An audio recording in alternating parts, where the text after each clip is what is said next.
तो दोस्तों, जैसा कि आप सभी जानते हो कि अमेरिका के साथ 30 प्रेडेटर ड्रोन की जो डील है वो अब फाइनल स्टेज में पहुंच चुकी है और जल्द ही भारत और अमेरिका के बीच में 30 की संख्या में यह जो ड्रोन का सौदा है वो कंप्लीट हो सकता है और अमेरिका से हमें तकनीक के साथ यह जो 30 ड्रोन है वो $3 बिलियन के अंदर मिलेंगे। परंतु कल इंडियन एयरफोर्स के जो चीफ हैं श्री विवेक राम चौधरी जी, उन्होंने एक बहुत बड़ा बयान दिया है अमेरिकी ड्रोन को लेकर, इसके साथ साथ स्वदेशी ड्रोन को लेकर। दरअसल हमारे वायुसेना प्रमुख ने कहा कि हमें 10 की संख्या में अमेरिकी ड्रोन तो चाहिए ही चाहिए, इसके अलावा लगभग 127 की संख्या में स्वदेशी high altitude long endurance drone भी चाहिए, जिनका नाम रुस्तम 2 है। आप सभी को बता दूं कि भारत के डीआरडीओ और एचएएल ने रुस्तम 2 के ऊपर काम किया है और जो अपना रुस्तम 2 ड्रोन है वो अमेरिका के प्रेडेटर ड्रोन की श्रेणी का ही माना जाता है, परंतु यह साइज में थोड़ा सा छोटा होने के कारण प्रेडेटर ड्रोन जितनी क्षमताएं तो प्रदर्शित नहीं कर सकता,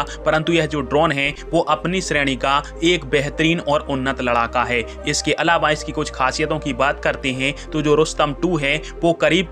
1000 से 2000 किलोमीटर तक की रेंज देता है। इसकी मैक्सिमम स्पीड 330 किलोमीटर प्रति घंटे की है और यह जो ड्रोन है वो 35,000 फुट की ऊंचाई पर करीब 24 घंटे तक आसानी से उड़ सकता है और वहां से दुश्मन देश के ऊपर निगरानी भी रख सकता है और दुश्मन देश के ऊपर एंटी टैंक गाइडेड मिसाइल और बम वगैरह से हमला करने में भी सक्षम है। इसके अलावा भारतीय वायुसेना प्रमुख ने बताया कि भारतीय वायुसेना के लिए स्विफ्ट यूसीएवी जो अभी बना है उसकी भी कई सारी यूनिट शामिल की जाएंगी। हालांकि कितनी यूनिट वायुसेना लेगी इसके बारे में तो कोई जानकारी नहीं है, परंतु फिलहाल में स्विफ्ट यूसीएवी को भारतीय वायुसेना ने हरी झंडी दे दी है और यह जो स्विफ्ट नाम का यूसीएवी है वो दुश्मन देश के ऊपर हमला करने और अपने स्टेल्थी डिजाइन को लेकर जाना जाता है और इसी ड्रोन के आने से चीन और पाकिस्तान में सबसे ज्यादा खलबली मची थी, क्योंकि भारत का यह पहला स्टेल्थ और घातक साइलेंट किलर ड्रोन था और अब इसकी खरीदी भी भारतीय वायुसेना की तरफ से की जा रही है। साथ में 127 की संख्या में रुस्तम 2 जो ड्रोन है